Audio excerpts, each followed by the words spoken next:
What is happening, everybody? I'm Josh Douglas. Welcome back to a brand new season, a brand new year of what's on my deck. It's January. We escaped the frozen tundra. That is, I love Minnesota, love it to death, except January, February, and March. And those times of year, thankful for me, that's usually when the tournament season kicks off and we get ourselves down south right away and start kicking off the rust a little bit, getting rid of it, and getting back to bass fishing. So here we go. We got a fresh start. We're down in Florida, so this is very Florida-centric. Everything is going to evolve around fishing down here in the Sunshine State. So we're talking about heavy vegetation. We're talking about big sticks for big bass. Really, this is the time of year that maybe I don't use certain rods and techniques anywhere else in the country, but I most definitely do down here in Florida. So I have a bunch of rods in my rod locker. I literally pulled out the first top 10 that I could find, and generally the ones that I use the most. A little bit of an array of stuff to go through, because we're talking heavy vegetation, we're talking offshore hydrilla, mats, lily pads that just don't ever die, they're huge, and offshore shell beds, you know, stuff like that, even some current. So different stuff we're going to get into. Let's hit up the first one. Probably the staple in the group is going to be a small light Texas rig. This is a small light Texas rig right here. This is a Biospawn XO stick. Absolutely love this bait when it comes to fishing heavy vegetation, stuff like lily pads where bass tend to want to spawn, reeds, stuff like that. You know, a lot of times you want to go with a little bit heavier weight when you do stuff like that further up north, but I just found that down here in Florida, something like a 3/16 or a 1/4 ounce Woo tungsten weight is all you need. You know, something nice and light. Let the bait do its job, but with the fat tail on this thing, a little shake at the rod and I can get it right through. My hook, use these a lot down here. I can't have enough. This is the Owner Jungle. It's a straight shank hook, fluorocarbon keeper. Keeps my bait on there great for the little ones that peck at it, but definitely has enough, you know, kahunas behind it to handle a 8, 9, 10 pounder, hopefully. Again, this is the Biospawn XO stick, black and blue, maybe about all you need down here in Florida. June bug and some green pumpkin. Your boat set. My rod, this one right here is a new rod for me. It's actually not a new rod for me, but I'm waiting for the brand new ones to come out. This is my prototype Loomis NRX Plus. This is the 895C jigworm rod. This is an extra heavy rod. I really don't use this meat stick and anywhere but Florida, but man, do I need it in the Sunshine State. I'm not that big of a dude.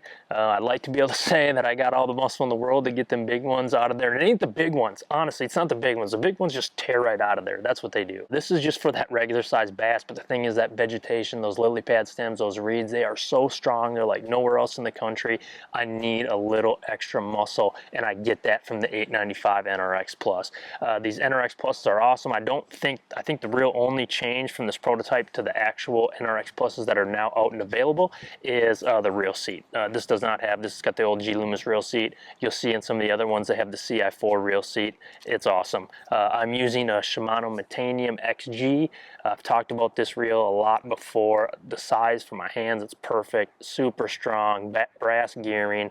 I don't think you can find a better reel for it. Better bait caster. It's got an MGL spool, it casts amazing, but again, that brass gearing, this thing ain't going to slip. This is going to get them out of the heavy vegetation. In my line, I'm using straight 50-pound Power Pro SSV2, and I'm going to a 25, and this might change depending on how sparse the vegetation is, anything from 17 to 20 to 25-pound Seaguar Invizx Fluorocarbon line. That's just my favorite. That's what I trust to get the job done, and it does it a really good job. So that's my first setup. Hard to get this thing out of my hand. I probably have 3 versions of this rod ready to rock and roll at all times when I'm down here in Florida. Up next, another staple when you're down here in Florida, and one of my favorite ways to fish is punching the big stuff, punching the big hyacinth mat, stuff like that, alligator grass.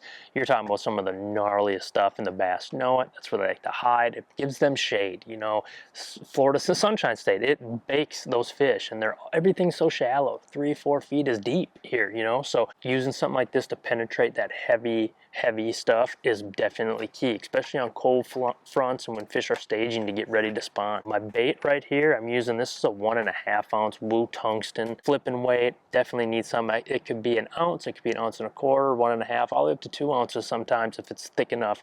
It's more about getting it in there. You want the bait to get in there fast and not have a commotion on top. And fish are used to that. They don't want that. They just want this thing to slip in through their natural and then do its thing. I'm using a Vile Bug. This is a Biospawn spawn vile bug. It's a great bait. It's got a little bit of kick to the tail, which I like. Still your standard beaver style bait.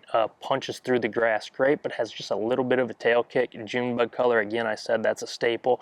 And we are using, again, a 4/0 owner jungle hook. That's the nuts and bolts to the flip and stick. Of course, you're gonna need a rod that can get them out. And in this case, I was flipping a little bit sparser cover up on the river. This is a Loomis GLX 711 medium heavy, which is a flippers. It's an FPR rod, flip punch rod. So it's a flippers medium heavy. So don't get that misconstrued like a jig worm rod medium heavy.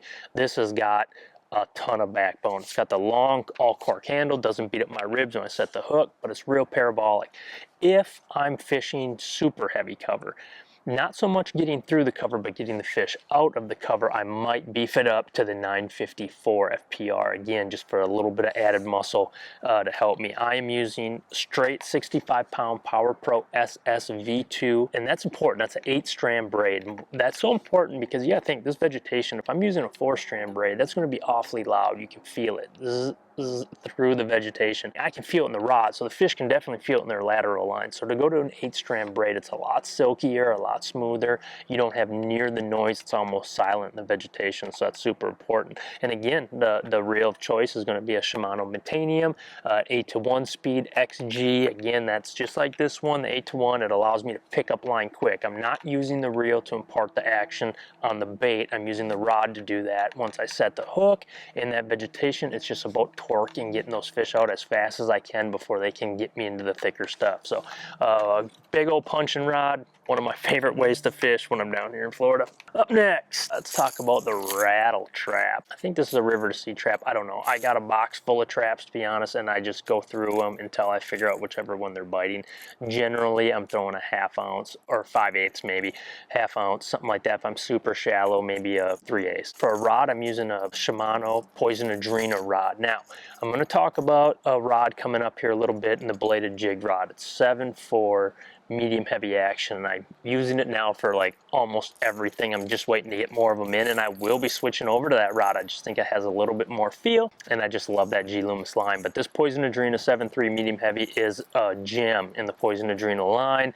I don't use it for a whole heck of a lot. I throw soft plastic flukes on it, stuff like that, but it is a really good rattle trap rod for my line. In this case, I'm using straight 17-pound Seaguar Invizx Fluorocarbon line. I'm using owner STX trebles, and again, I'm using that Shimano Metanium, except this time I'm using the HG model. That's a 7-speed gear ratio. You know, kind of good if I'm yo-yoing it. I can kind of yo-yo it and they hit it. I still got enough speed to pick it up. I can burn it across the surface and shallow stuff, but at the same time, I'm not moving the bait too fast, because a lot of time we are talking about pre-spawn. Rattle traps are great on the cold front, so I don't want to be moving the bait all that much. That is my lipless trap rod setup. Up next, since I just talked about this beauty, let's break it down. This is the new Loomis NRX Plus 853C BJR bladed jig rod. It is much more than that, okay? I'm a big X-Pride fan. I like the glass version. I'm still not going to get rid of them. I'm going to keep them around. I do really, really like them. I went to this rod and I immediately fell in love with a bladed jig. Love throwing a bladed jig rod. Like throwing the trap, but I'm really liking swim jigs too. I'm even going to flip milfoil with this thing back at home. It's just a great size. It feels awesome. These NRX Pluses are not to be messed with. They are the absolute top of the line. Best rod I've ever used in my life. I am using the Outcast Tackle Pro Swim Jig. I just came from the river where I was fishing kind of some current type stuff, not so much in the vegetation. I would switch this out to the heavy cover Outcast Tackle Pro Swim Jig if I was in more your standard Florida fishing areas. I'm just using a little Biospawn Exo Swimmer right here. It's one of my favorite colors for smallies. I noticed that a lot of the fish here, bass and the bait fish, have a lot of orange and yellow on their belly. It just kind of looked good. That's the bruise color. I'm throwing this on straight 17-pound Seaguar Invizx line. This is a 3/8 Outcast Tackle Swim Jig. The real Shimano Corrado K. Now, I like the Corrado K for a lot of things. Why, you might ask, why am I throwing Metanium sometimes Corrado K? There's a good reason for that. The Metanium, I love all the brass gearing, so anything, and I like the size of it. If my hands aren't huge, so when I'm flipping and pitching stuff, I like the size of that Metanium. It's less fatiguing on me. At the same time, if I am casting something that I need to cast a long way. I need that 150 spool that comes on the Corrado K. You're talking cranking, offshore ledge fishing, and in this case throwing, you know, fluorocarbon, a little bit heavier fluorocarbon, going to take up some space on the reel, and the Corrado K is bulletproof. I think I got these 4 or 5 years ago, and I'm still beating them into the dirt. They are awesome, and they just keep working for me. They're fantastic. But again, I cannot say enough about this NRX Plus rod. Again, I want to talk about it. It's the 883C BJR. It's a 7.4 medium heavy. This is the only one I have currently. I have an order in for 6 or 7 of them. That's how much I absolutely love these rods, and I'm going to use them for so much. I mean, spinnerbait, bladed jig is what it's meant for, and it's awesome for that. Flipping jigs, boat docks, Texas rig. Man, I'm going to use it for a lot of stuff because it's also going to be a really good braid to fluorocarbon rod for that you know, 8-foot milfoil that we see up north. But again, that's an awesome rod. If I had a bunch of them, you guys would be pretty bored because I'd be talking about it a whole lot. Up next, let's stick with the bladed jig. I am throwing on this one, this is just a Z-Man jackhammer. It's actually a 3/4 ounce. I was fishing some deeper grass with it. I still think that the bladed jig rod has enough power for it, but at the same time, I do like a little bit more of the size I'm getting, the length I get out of it, and the backbone that I can get out of this NRX Plus 903C MBR. Let's talk about the MBR series. I'm infatuated with them. It's a new addition to the NRX Plus line, or the NRX line as we know. For me, I like them when I'm throwing braid because they're a little bit more parabolic instead of that jig worm rod action where you have that extra fast, more of a fast action. And so I love it for braid, but I also love it for reaction bait fishing. That was one thing with the NRX line that I was leaning towards other G Loomis and Shimano stuff for, but now with the Spiral X on this thing, ton of backbone, awesome actions.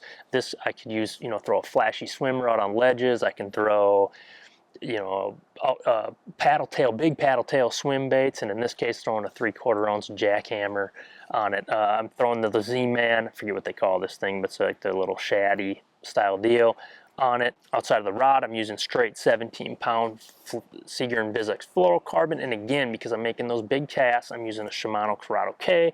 This is the XG, the 200 XG, so it's got that 200 size spool, XG, which I should take that back. I think I said a 150 size spool. The rest of them are 150 size spools.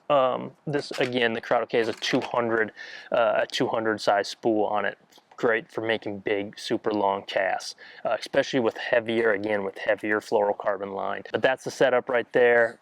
Ton of backbone on that thing. I can yo-yo it, I can cast it, I can do everything. And I was yo-yoing this, so that's why I have the XG. If I was casting and reeling, I'd probably use the HG, the 7-speed over the 8-speed. Up next, the jerkbait. This is the Shimano World Minnow. Just came out. If you can see it here, it's got flash boost in it.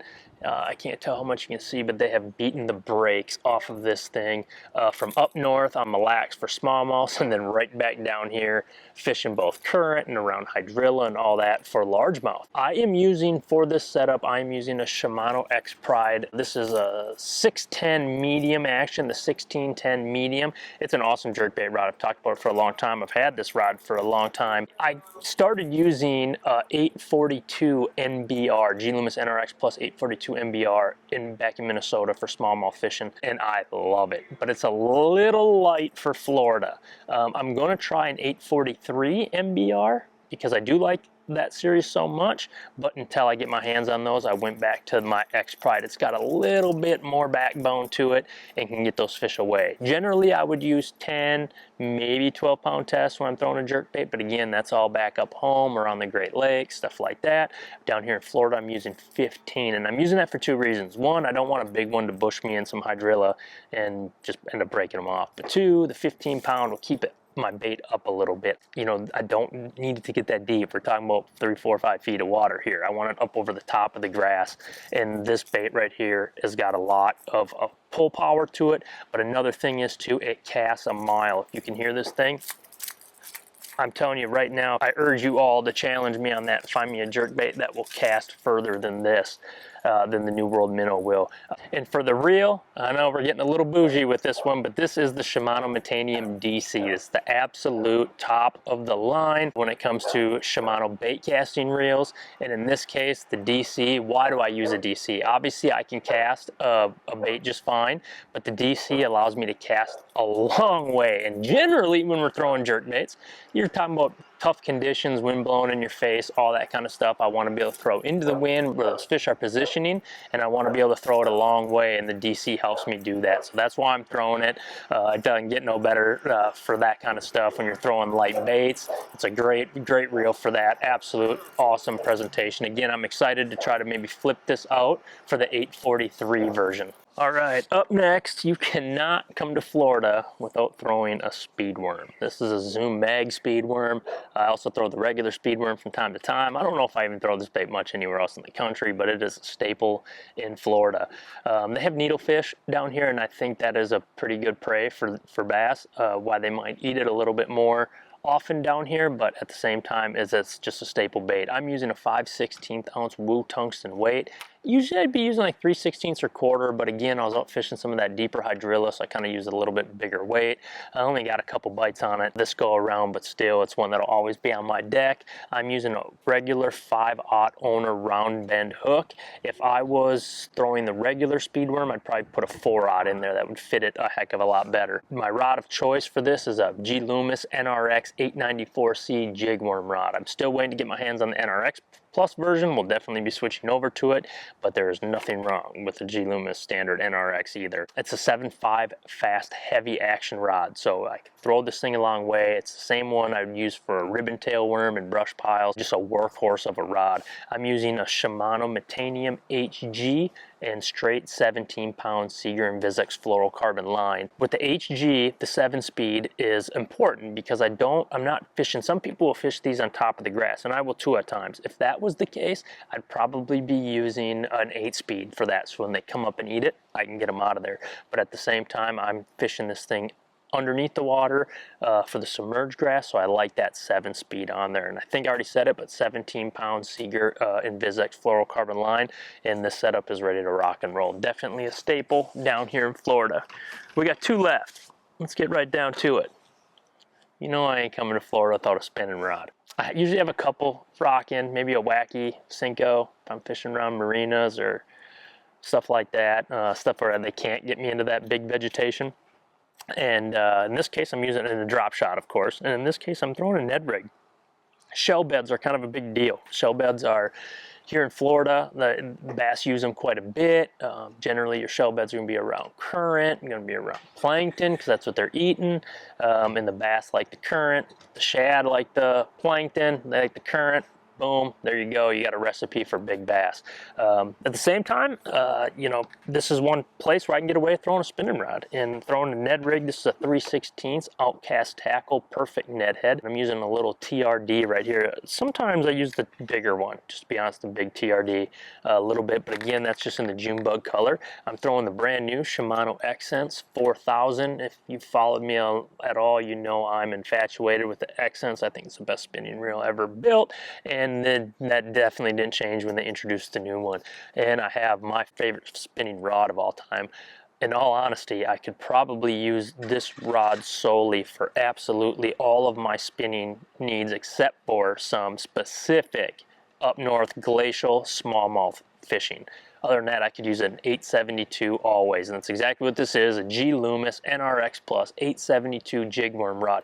Similar to a couple of these other ones I've talked about, I will have a half a dozen of these going, and I do have the old NRX version, I mean, and I'll never let them go. It's just my absolute favorite rod. The size is right at 7.3, medium action, but it's got like a medium heavy blank with a medium tip. It's perfect for tubes, for shaky heads, for Ned rigging, for so much, a blade bait, whatever I'm throwing. Wacky worm and a largemouth drop shot. When I'm in open water smallmouth fishing, I need a drop shot, a little bit something a little bit more limber, and when I'm throwing a hair jig, I need something a heck of a lot more soft. Other than that, this is what I'm using. I'm using 10-pound Power Pro SS V2 chartreuse line. That's what I always use for all my spinning reels. And in this situation, I'm using 12-pound Seaguar Fluorocarbon. Now again, wherever you're at in the country, that's going to change. I am in Florida. I am dealing with big bass. water is a little dingy, I can get away with 12 pound, no problem. So that's my spinning rod that I always have to have on my deck. I just can't not. And last but not least, a top water rod. I'm using a handmade prop bait. Prop baits are a big deal around spawning female bass. They definitely like it. You can talk them into biting to show themselves. I'm using Owner STX hooks because they're tacky sharp. I'm using a Poison Adrena. This is a 611 medium plus. It's a beauty of a rod. These are my favorite two in the Poison Adrena rod. This one and the 7.3 in that lineup. This is perfect size for pinpoint casts and all that. Again, I'll find something in the G Loomis line here, but if it ain't broke, don't fix it. This is an awesome rod for it. I'm using a Shimano Metanium XG XG 8-speed fast. Top water, you're using the rod doing part to bait action. At the same time, they come up and eat it, and you just got to pick up the line fast and get them to the boat, get them away from the cover and everything like that. The MGL spool is a big deal because not only can I cast super light baits, but I can cast baits a long ways. Real accurate with that MGL spool. And I'm using straight 30-pound regular Power Pro. It casts a little bit further. It's 4-strand. I'm working it with my rod. I'm not around vegetation, so I don't have to worry about any added noise that a 4-strand will bring, but it's very strong. It will cut right through a lily pad, something like that. Instead of hanging in it, it'll cut it right off if that fish takes me in the cover. And then I'm using a 20-pound Seaguar Invizx Fluorocarbon leader, and that's basically just to give my bait a little bit, I think it holds a little bit better, but on top of the water sits a little bit better, but it's definitely for when a fish pops it and doesn't quite eat it, it won't get tangled up in the braid quite as bad when you're using fluorocarbon. If braid gets wrapped around there, that bait ain't going to impart the right action, and I'm not going to be able to get that fish or another one to come back up and eat it. But that is my setups. Those are 9 pretty awesome setups when you're down here in Florida. It'll cover all of your needs. Again, there's a couple other things. Maybe a Carolina rig I would throw in there, definitely. Maybe a little crankbait, stuff like that, maybe a shallow runner, but still at the same time, these are my nuts and bolts. These are what I have on my deck everywhere when I'm in the state of Florida in the month of January. So I hope you enjoyed this one. Please, if you don't, subscribe to my YouTube channel. We're going to keep these coming. We ain't going to take no breaks this year. I think even in the off season, we'll be bringing you like my favorite all-time G Loomis Shimano setups, something cool to pass the time in the month of November and December. But outside of that, that's it for this one. Thank you for tuning in. What's on my deck? Tight lines.